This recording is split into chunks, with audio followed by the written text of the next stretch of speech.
श्री कृष्ण ने गोवर्धन पर्वत क्यों उठाया? भगवान कृष्ण की अद्भुत कथा। जय श्री कृष्ण। वृंदावन में एक समय भगवान श्री कृष्ण बाल रूप में अपने ग्वाल बाल मित्रों और ब्रजवासियों के साथ रहते थे।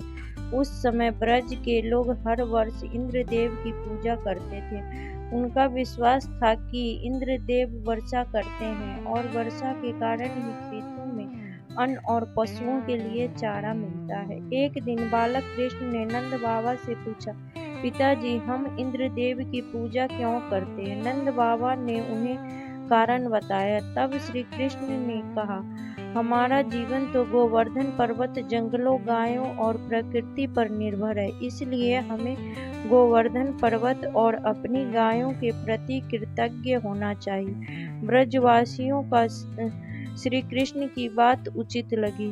उन्होंने उस वर्ष इंद्र पूजा के स्थान पर गोवर्धन पूजा की और भगवान को अनेक प्रकार के भोग अर्पित किए। जब इंद्रदेव को यह बात पता चला तब उन्हें बहुत क्रोध आया।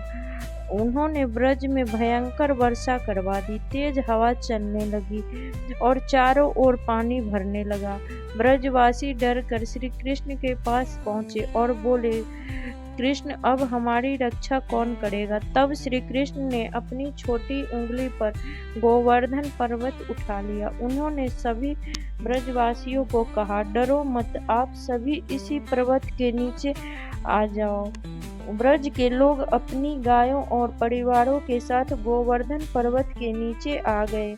कथा के अनुसार श्री कृष्ण ने कई दिनों तक पर्वत को अपनी उंगली पर धारण करके ब्रजवासियों की रक्षा की और इंद्रदेव को धीरे धीरे समझ आया कि वे जिस बालक को साधारण समझ रहे थे वह कोई साधारण बालक नहीं है। उनका अहंकार टूट गया।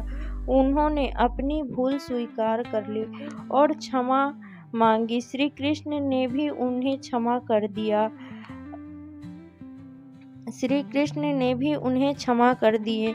इस कथा का सबसे सुंदर संदेश यही है कि शक्ति मिलने पर अहंकार नहीं करना चाहिए।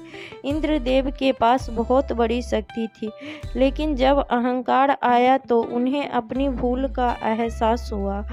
और श्री कृष्ण ने हमें यह भी सिखाया कि प्रकृति, गायों और अपने जीवन को सहारा देने वाली चीज़ों के प्रति हमें कृतज्ञ रहना चाहिए। इसी घटना की याद में आज भी भक्त गोवर्धन पूजा और अन्नकूट का पर्व श्रद्धापूर्वक मनाते हैं।